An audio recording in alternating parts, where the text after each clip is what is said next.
Rob Nelson, talk show host. Because you got the 70s thing going there. I got someone's underwear.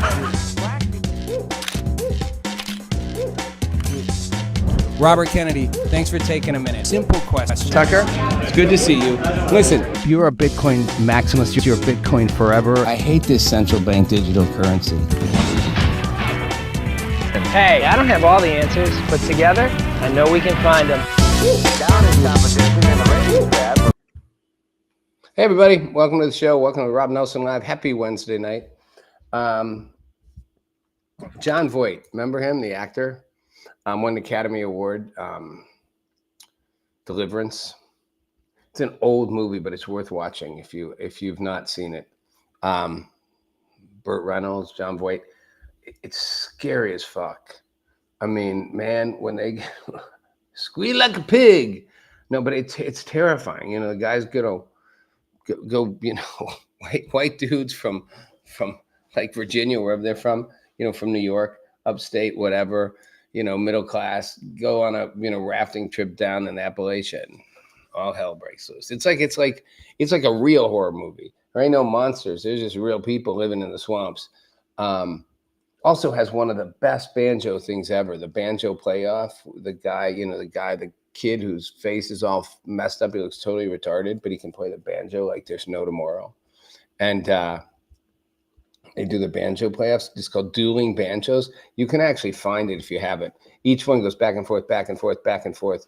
It's like Charlie Daniels Band and The Devil Went Down to Georgia, but better. I mean, it's not better. I mean, Charlie Daniels Band, The Devil Went Down to Georgia is amazing. The way they keep one-upping the devil and Charlie Daniels on the guitar. It's like this with a banjo. Anyway, John Voight, a well-known at this point conservative activist and actor, and one of the few kind of big names, and he's big and since he won an Academy Award and was big, and he's Angelina Jolie's dad, and hardcore on the right, said this about Mondami winning in New York. We are obligated to demand our rights for our private sanctuary, our businesses, our property that we have all worked so hard for. And this 35-year-old mayor has no right dictating the rules of socialism for a city built on our highest principles with brick and stone by hardworking Americans. This must be stopped. And this mayoralty should be terminated immediately. This mayor will destroy this city. And then he says, you know, you're in danger of losing your city to this communist fool. We need to stand for the honor of our flag, the red, white, and blue, and for which it stands, one nation under God, with liberty and justice for all. This is the social divide I'm talking about. The John Voights and the MAGA, and a whole lot of people who wouldn't identify as MAGA, but who would identify with those principles, God, country, hard work. They see a value. Even if they're not wealthy, they're aspirational. They want what somebody before them had. They want to build wealth. They want to build value. And they're willing to work hard to do it. They are going to push that divide against those who propose the sort of the socialist agenda. And I use the word socialist again, because that's what it is. I'm not using it in a way like people go, the socialists, the commies are coming. I'm using it as an actual like thing. They are democratic socialists. They have a philosophy, an economic philosophy around socialism and how a government should operate. The government should provide. It should provide. And again, capitalism has been regulated with all kinds of means in which the government provides. So don't forget for a second. People think we don't have any socialism in this country. Of course we do. Welfare socialism, Medicaid socialism, Social Security socialism. You know, for state-sponsored, Title 8, Section 8 housing is socialism. There's all kinds of ways the government actively subsidizes. Corporate subsidies are socialism, but they're balanced and regulated inside a capitalist framework. Democratic socialists are like, the capitalist framework, not so important. You know, we're gonna ratchet up the free to everybody side. Again, I've said it before. Really great idea, just never works. Never ever has worked.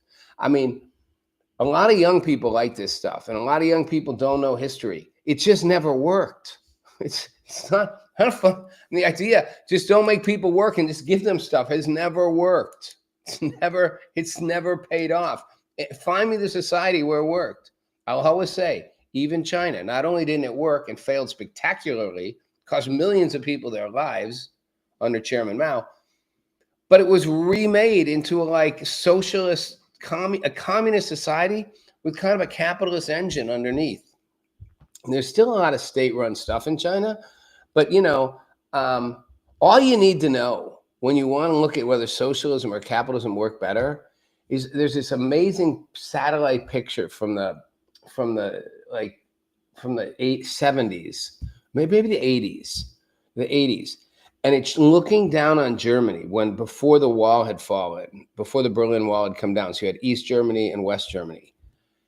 And West Germany is like this dark little blotch. And next to it, across the wall in the satellite image, is this just sea of lights. West Germany's a sea of lights. East Germany's like a sea of darkness. That said it all. One was this vibrant, pulsating, democracy, growing, economically growing. The other was like dark, literally on the map, dark. Said it all, really. So here's the problem, though. The economy is not going well for most people. And this is where the appeal of the mandamis in New York and now in Seattle, another major big city with, electing a democratic socialist mayor. And now we're going to, I said the other day, now there's a democratic socialist who's thrown her hat in the ring to run against Karen Bass as the mayor of LA, for the mayorship of LA. She's going to have a serious shot in LA of winning. Fox News did a poll. 76% of voters see the economy negatively. That's high. And in July, it was 67%. At the end of Biden's term, 70% saw the economy negatively. So that's the more relevant benchmark. End of Biden, 70% see the economy negatively. Right now under Trump, 76. Now Trump's doing what Biden did. Telling everybody it's fine. You're looking at the wrong numbers. The economy's great. People have never been happier. Prices are down. God, you'd think he'd learn the lesson from the previous presidency. Don't tell people what's not true and hope that they'll just believe you if you tell them enough, because they won't. It's what he said about the immigration and at the time about prices. Don't tell people prices are down when they're up. Don't tell people immigration is not a problem when they're flooding the streets. People from other countries just pouring in, taking over, being put up in hotels left, right, and center. Telling people the economy's fine, prices are down, Trump's doing a Biden. It's not true and people don't believe it. Thus, 76% think the economy is a mess now. Only 70 did when Biden left office. Republicans and Democrats and independents all say their costs for groceries, utilities, healthcare, and housing have gone up this year. So Trump can say whatever he wants. Most Americans feel the cost of living, groceries, utility, healthcare, housing have all gone up because they have. It's the big secret. Same as with Biden, because they have. Twice as many voters say Trump's to blame more than Biden. So you can't do the blame. Biden kept trying to blame Trump for everything. It's Trump's fault everything went wrong. It's Trump's fault. It's your president now. It's not Trump's fault anymore. Now Trump is blaming Biden. It's not Biden's fault anymore. And voters say it's twice as many say it's Trump's fault, not Biden's. Because Trump will say, well, look, Biden gave me this and I've made it better. You don't get to keep, everyone uses the same playbook. Stop using your lack of success as a reason why is because the person before you gave you a mess. Well, that's why you came in to fix it. So success is success. Not and don't lie about the success. 3 times as many people say the Trump's policies have hurt them more than they said Biden's policies did. 3 times more people say Trump's policies are hurting them than said Biden's policies were. That's huge. Because Biden's policy sucked and everybody was getting hurt and they just kept denying it. Trump was right when he came in, but now he's in the same boat. 3 times more people say than said Biden's policies were screwing them over, say Trump's policies are. His overall approval rating, his economic policy approval rating, overall performance, record high among his core supporters. Not a surprise at a time like Democrats, among his core supporters. Overall, 6 in 10 people say the president and lawmakers on both sides, so the president and the Dems and the Republicans, don't care about people. 60% of Americans think that the president, the Democrats, and the Republicans really don't give a fuck about them. They only care about themselves. Trump's job approval rating is at 41% right now. It's the lowest I think it's ever been. 58% disapproval rate. That's high. In his first term, it was lower. It was 38 and 57. But he's down from 46. 2 months ago, he was at 46 approval rate. Now it's 41. I don't expect him to be at 60%, but 41. Remember when Biden was hitting 40, 41? Everyone was jumping on the bandwagon, Trump included. Look at how low his approval ratings are.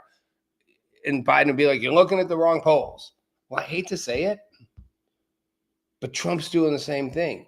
And Biden was at 44% at this point in his term, his first and only pathetic term. Trump's at 40. So Trump's not doing well right now, and he can tell you he is, and he's getting madder and madder and yelling at people and shouting down reporters and saying, why don't you see why you're fake news? Why don't you see the great news? You don't want to give credit to us. I've been defending Trump forever for should get credit for what he did right and what he does right. There's also a point where he's doing stuff wrong. The Epstein files, it seems to be punching into the middle of all this. Oh, as I say that, conspiracy, my microphone took a dive.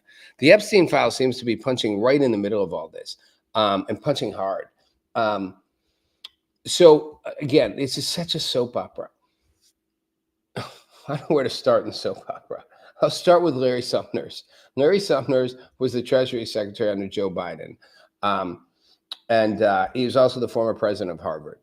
And he's exactly the kind of guy I hate being like a Treasury Secretary. It's like why I love like Scott Bessent. Scott Bessent was a businessman, made a fortune, and worked Wall Street. Larry Summers was an academic. It's like Clinton had an academic Treasury Secretary. I mean, these academics, they've never really operated in the real world. So it's like Janet Yellen, Larry Summers.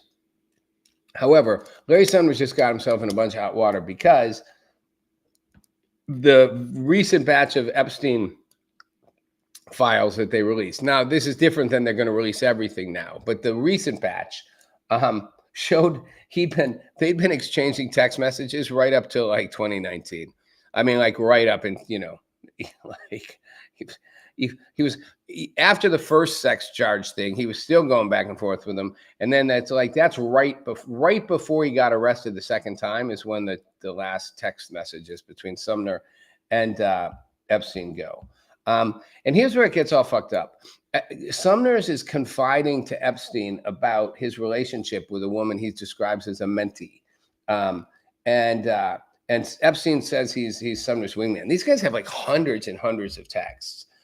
He advises Sumner's on the relationship. And Sumner's like, man, it's just like he's like a stupid high school geek.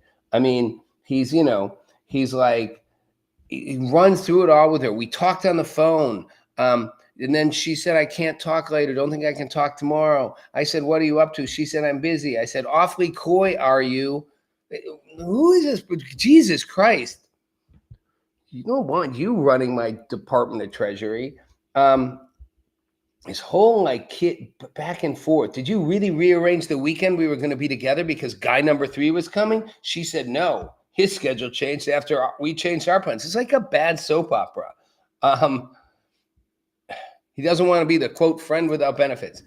Epstein's like just, giving her the advice. She's smart, making you pay for past errors. Ignore the daddy. I'm going to go out with a motorcycle guy.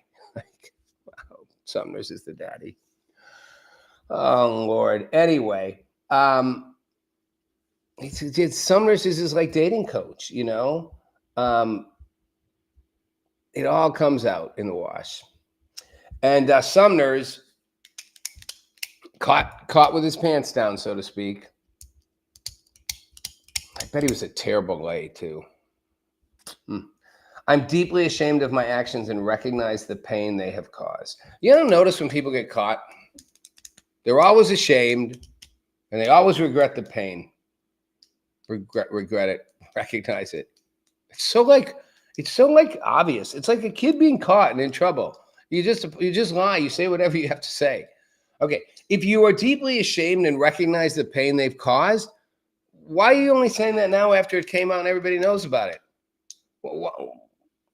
Why didn't you stop it before? And why didn't you acknowledge after the fact that you did it before, preemptively say, just want everyone to know, stuff's going to come out that I had interaction with this guy. And I just want to get up front, like 2 years in advance and say to everybody, when and if that day comes, I want you to know I said and did things I'm not proud of. I'm going to own this right now. No, you do it after the fact. And this is politicians. And this is what's wrong in American public life. And it's celebrities. We get caught and we're suddenly very ashamed.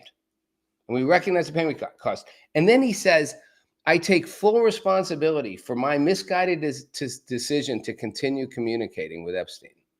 Okay.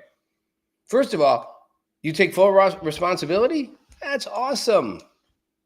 Like, who else is going to take responsibility? Somebody else make you? Like, I take full responsibility. I don't blame anybody else. I don't blame Donald Trump. Good for you. Wow, we're making progress. Idiot, there's nobody else who is responsible. You're taking full responsibility? You don't really have an option. And, and it's a misguided decision to continue. Yeah, misguided decision only because you got caught. It's like when people say, I should never have said those things. That's not who I am. Well, it is who you are. That's why you said them. If you say something like 30 years ago or 20 years ago, whatever, you changed a lot over time and you go, that was different. I accept that. But people are like, they said it like 2 weeks ago and then they get caught and busted. That's not who I am. I take it back. I should never have said that. Just not who I am. I should never have called them all these things and sworn to do this and, said these hostile things and compared everybody to being a bunch of pieces of shit or whatever. It's not who I am. It is who you are. That's why you said it. This is who Larry Sumner's is. That's why he did it. Like actions louder than words. Yeah. So, he now has to step down, right? He's no longer the president of Harvard. He was. But he's on the board of OpenAI and, Center for American Progress, think tank, paid columnist. He's still a professor at Harvard and he's not going to stop being. He's still part of the Kennedy School of Government. But here's where it gets really interesting to me. And I'm leading into actually what's happening with the Epstein files right now. But this is where it gets fascinating. What Epstein writes back, not the wingman dating advice. I've met some very bad people, none as bad as Trump. Not one decent cell in his body. So yes, dangerous. That gave me pause. Epstein was a convicted pedophile. He was a horrible human being. He basically sex trafficked young women and he just abused power left, right, and center. And all kinds of people, particularly Democrats. Trump was like a Democrat back then. Partied with him, hung out with him, did favors for him. And he and Trump had a falling out, but it put pause to me. I've met some very bad people, none as bad as Trump, not one decent cell in his body. This coming from a guy who's a very bad person that probably doesn't have a decent cell in his body either. But describing is dangerous. And he said, Trump thinks he's charmed his adversary. This is about Putin. He has no idea of the symbolism. He has no idea of most things. I mean, wow.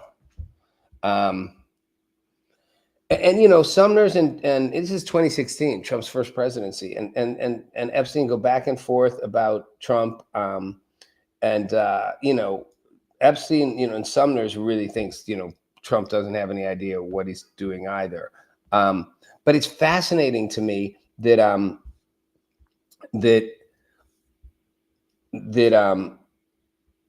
just the reveals about Trump. I mean, telling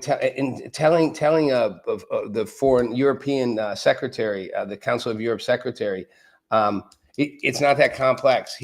Trump must just be seen to get something. It's that simple. Like, you got to see him to get something. Like, I don't mean seen like show up in person. Like, he's got to be seen. Like, you have to see how important he is or whatever. Anyway, the reason this all struck me is lately I've started to see what I'm going to call the worst side of Trump. And for all the MAGA people and the Trump loyalists and those who bow and bend the knee, this is where you have to be real careful. And it's why I pointed out the MTG stuff, the Marjorie Taylor Greene stuff, because she certainly was a total loyalist and certainly fought for him and defended him. But I'll give her credit.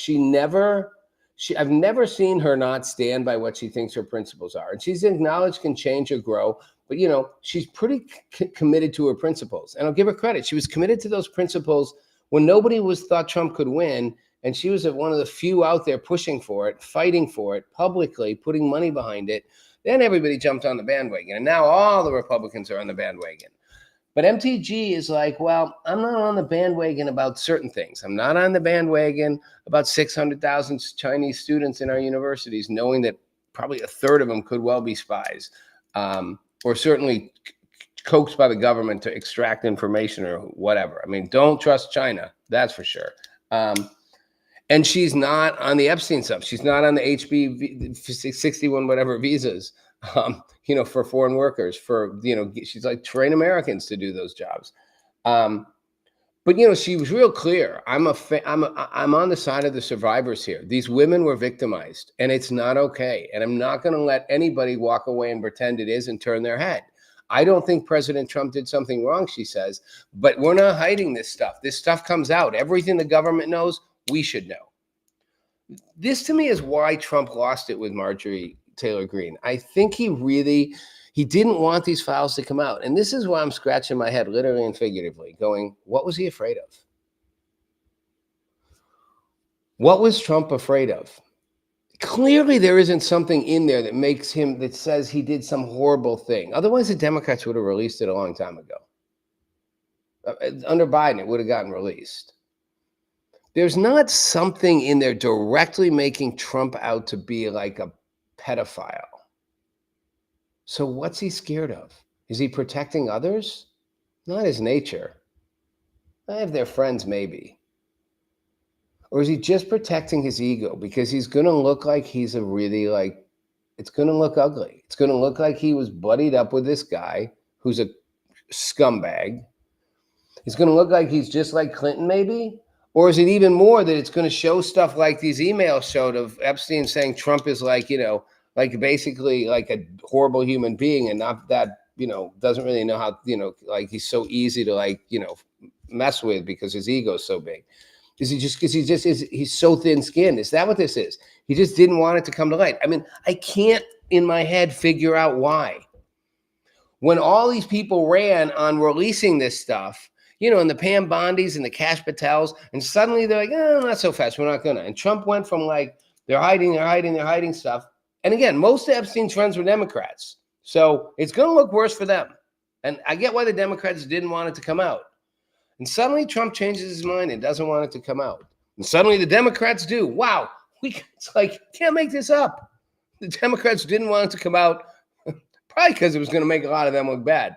As soon as Trump wants it to come out, as soon as Trump doesn't want it to come out, the Democrats are all like, bring it out. Can't make it up.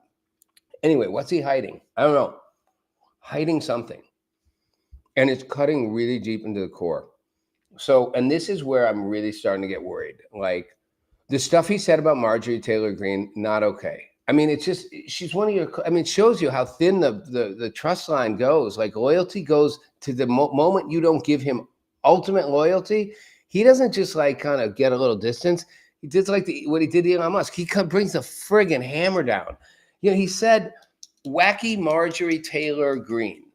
Well, no, wacky Marjorie Taylor Brown. Remember, green turns brown where there is rot involved. He wrote that. Green turns brown where there is rot involved. She's rotten because she wants the files released. She's been his biggest supporter. A reporter from ABC asks him, about why, if there's nothing incriminating, doesn't he want the files to come out? This is a few days ago. And he just goes off on her. And he's like, it's not the question I mind, it's your attitude. I think you're a terrible reporter. You're a terrible person and a terrible reporter. Really? On that.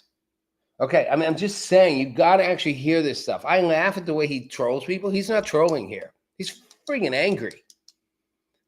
She asked, why are you not releasing these files? And for that, if there's nothing you're trying to hide, you could say, well, actually, you know, I'm not trying to hide anything, and I am now for releasing them. And the reason I wasn't for releasing them before is blah, blah, blah, blah, blah. Say whatever you want. It's not the question I'm on, it's your attitude. What's the attitude? The attitude of asking him a tough question? Asking him why, if there's nothing to hide, wouldn't you do it? That's a fair question for a reporter to ask. That's not fake news. I'm asking that question. A lot of people are. Marjorie Taylor Greene was asking that question. You got nothing to hide. Why don't you want these released? Because we all want them released. We want full transparency. You're a terrible reporter? Okay. You're a terrible person now too? And then, and this is what I don't like, I think the license should be taken away from ABC, he says. You know what?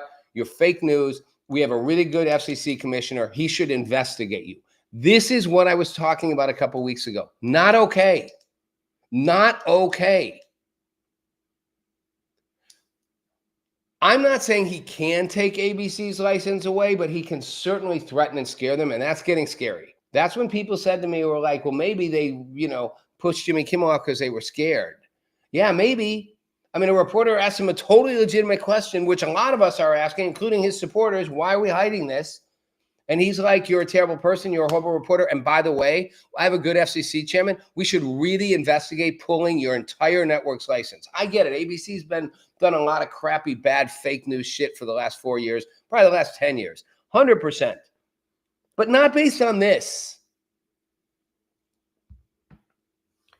Another reporter, so actually I mixed up. This reporter asked him a different version of the question about releasing him. There was another reporter who asked if there was nothing in the files incriminating, why wouldn't he release it? The ABC reporter asked a different version of the same question, but it was about the Epstein files. And he literally looked at her and he said, points his finger at her and he's like, quiet, piggy. I'm shocked that this hasn't gotten more press. It was Jennifer Jacobs, the CBS White House correspondent. He points his finger in his face when asked why, if there's nothing incriminating, why are you acting like there is? Oh, I think actually the ABC reporter asked why I wasn't releasing him. The CBS reporter asked, why are you acting like there's something incriminating? Quiet, piggy.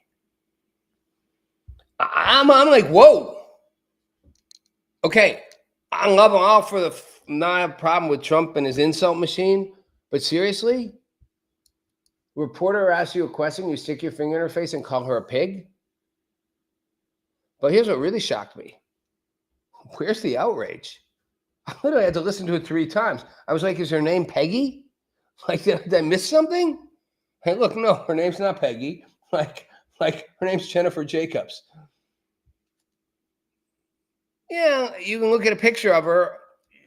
You could see where he might, you know, try to make a bad joke, but it's not appropriate.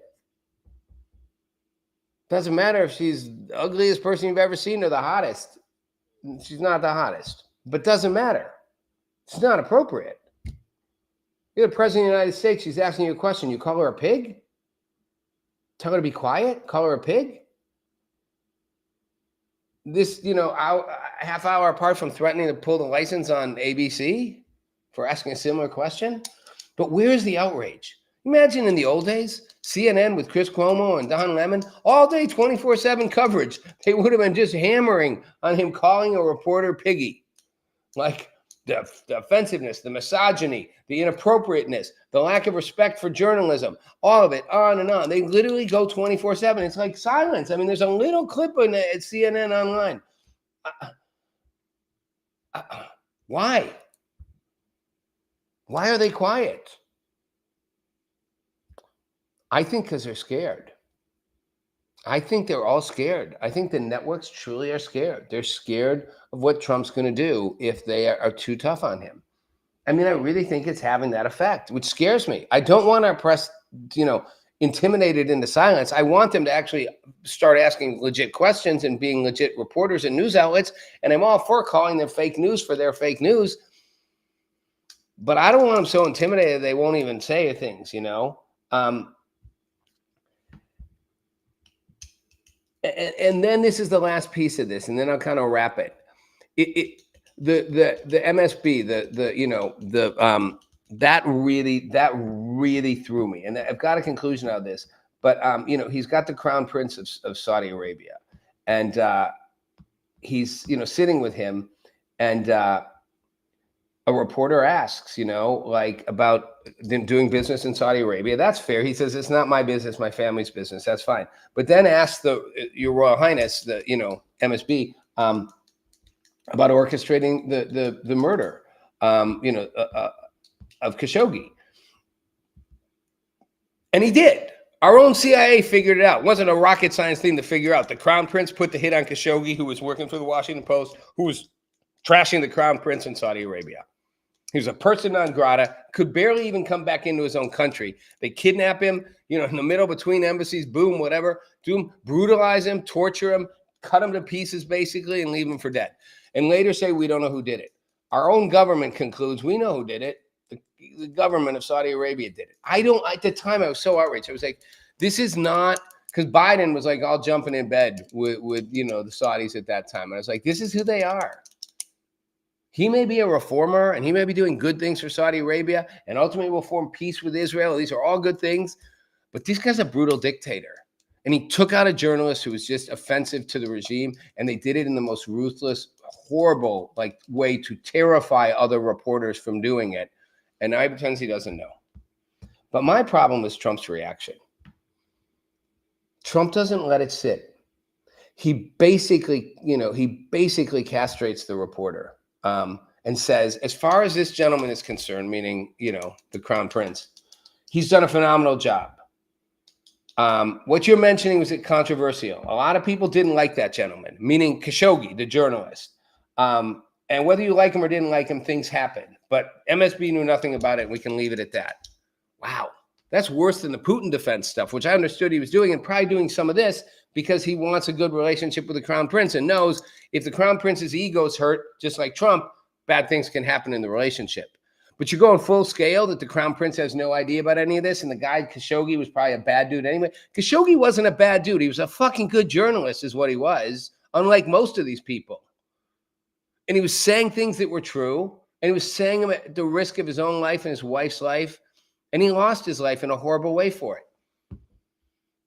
And the Crown Prince is not a good dude. He may be a reformer and bringing more to Saudi Arabia than others, but Trump defending it and then saying again, you're a terrible reporter. You start off with a man who's highly respected asking him a horrible, insubordinate, and terrible question. Insubordinate question? You're a fucking reporter, Mr. President. You don't have insubordinate questions. She or he, any of these journalists, are not subordinate to you. I don't like their fake news. I don't like how they treated you, Mr. President, but they're not your subordinates. Their questions can't be insubordinate because they do not work for you nor answer to you. Their job is to ask you and anybody else challenging questions. It's a separate issue. If they're being fair about it overall, I'll take that up separately. Your attitude, Mr. President, to me is the problem here. Trump is literally starting to do the thing. You can't ask. You can't say, I'll threaten to cut you off if you do. That's not okay. We shouldn't be happy with it. So here's where I go with this as we wrap this up. I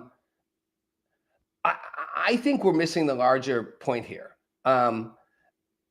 Donald Trump didn't win because I think most Americans wanted Donald Trump. He won because most Americans were absolutely sick and tired of business as usual, of the bullshit that Biden and Obama and most presidents brought. People were tired of it. They wanted disruption. They voted for a disruptor. I liked the disruptor. I liked the president disruptor. They didn't necessarily vote for him for his character. They voted for his disruption. And they were willing to put up with someone who was narcissistic and self-important and arrogant to get stuff done. And Trump's proven he can get stuff done. I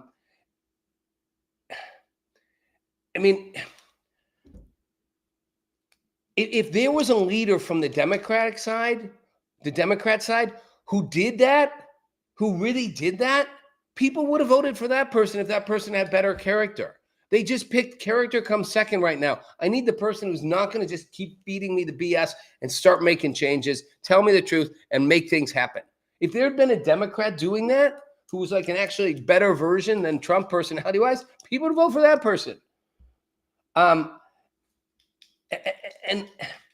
the liberals who walk around thinking that most, MAGA people and all are a bunch of white supremacists, misogynists who, wives can't speak out and are afraid to tell their husbands what they think and they hate blacks and Jews.